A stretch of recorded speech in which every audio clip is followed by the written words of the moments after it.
Bonjour à tous. Aujourd'hui, on se penche sur une phrase qu'on connaît tous, je crois. On la voit un peu partout, hein. Je puis tout par celui qui me fortifie. Sur des affiches, parfois des bijoux même.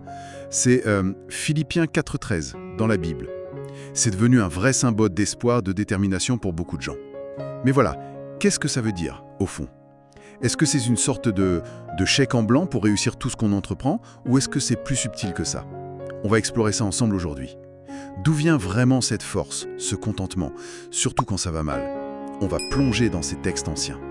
Alors, ouvrons un peu ce dossier. Oui, effectivement.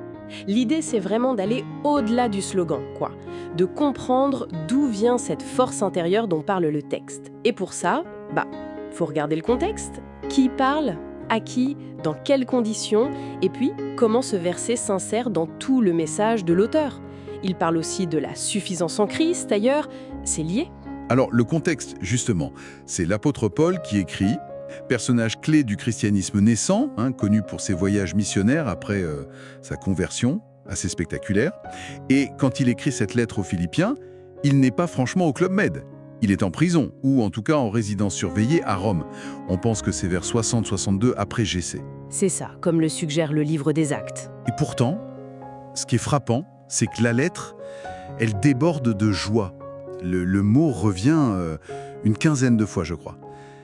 Comment c'est possible, ça? Depuis une cellule. C'est là qu'est la clé, justement. Juste avant ce fameux verset 13, au verset 11 et 12, Paul nous donne une piste énorme. Il dit « Car j'ai appris à être content dans l'état où je me trouve. » Appris? Oui, appris. Le verbe grec ici, c'est maton. Ça veut dire apprendre par l'expérience, par la pratique. C'est pas un savoir théorique, c'est quelque chose qu'il a vécu. Ah, d'accord. Donc ce contentement, ce n'était pas naturel pour lui au départ. Il a dû traverser des choses pour y arriver. Exactement.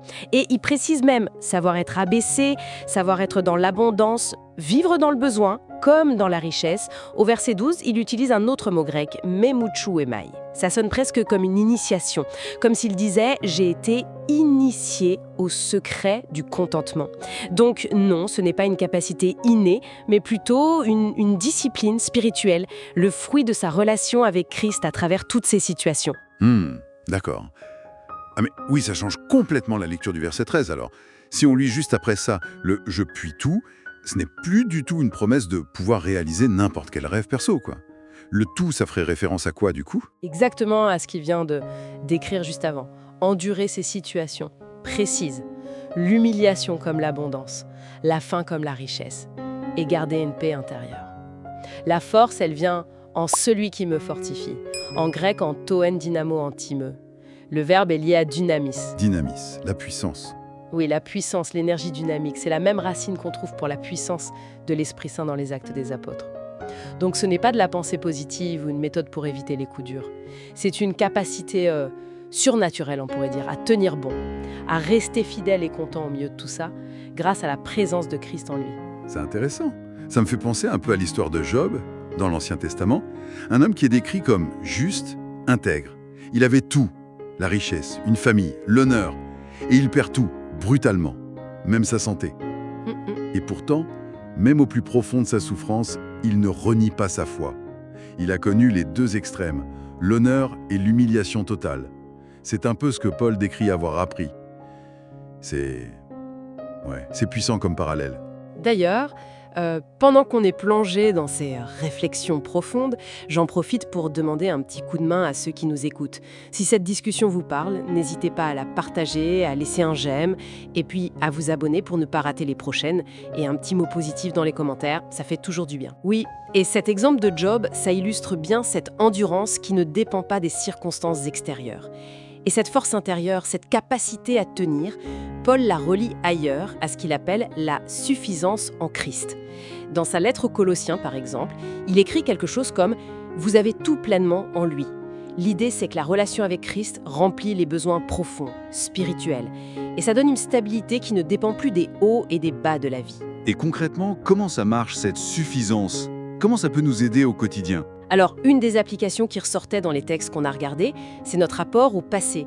Il y a des psychologues qui disent qu'on dépense parfois une énergie folle à essayer de refouler des souvenirs douloureux, des regrets, de la culpabilité. Oui, c'est vrai. La perspective biblique ici, ce serait de dire que la solution, ce n'est pas de nier le truc, mais de le reconnaître, de le confesser et de croire au pardon qui est offert en Jésus.